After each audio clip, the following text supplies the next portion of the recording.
গত সপ্তাহে আপনারা জানেন কক্সবাজার আমার একটা প্রোগ্রাম ছিল, তো হেলিকপ্টারে গিয়েছিলাম। ফেনী জেলা যখন পার হচ্ছি আমি দেখলাম 3টা উইন্ড মিল চিনেন তো, বিশাল পিলার, 3টা 4টা পাখা থাকে, বায়ু বিদ্যুৎ কেন্দ্র, বাংলাদেশের প্রথম বায়ু বিদ্যুৎ কেন্দ্র এটা, মুহুরী প্রজেক্ট বলে এটার সম্ভবত, মুহুরী প্রজেক্ট। তো সাগরের বাতাসের ঝাপটায় এটা ঘুরে এনার্জি হয়, ইলেকট্রিসিটি উৎপাদন হয়।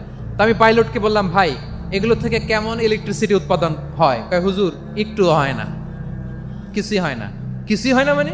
বলে হুজুর বাংলাদেশে যত উইন্ড মিল আছে এটার পাখা একটাও ঘুরে না। আল্লাহ, বলেন কি? তাহলে যে কোটি কোটি টাকা ব্যয় করে যে উইন্ড মিল, কয় হুজুর উপরে ফিটফাট ভিতরে সদরঘাট।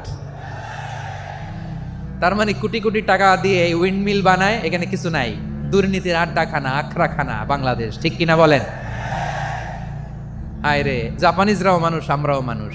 মানুষকে যত্ন নিলে মানুষের মধ্যে যারা কি পটেনশিয়াল রেখেছে। আমি জাপানের 2টা উদাহরণ দেই। জাপানের 2022 সালে জাপানের সাথে জার্মানির খেলা, ফিফা ওয়ার্ল্ড কাপ 2022, এক পক্ষে জাপান, আরেক পক্ষে কোন দেশ?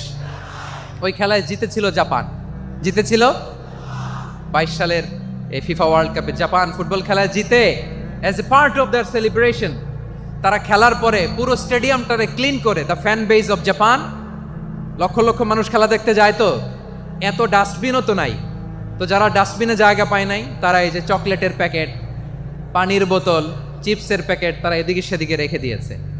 জাপানের ভক্তরা, জাপানের ফলোয়াররা, as a part of their celebration তারা খেলার পরে পুরো স্টেডিয়ামের সব ময়লা আবর্জনা ক্লিন করে তারপরে বিদায় নিয়েছে।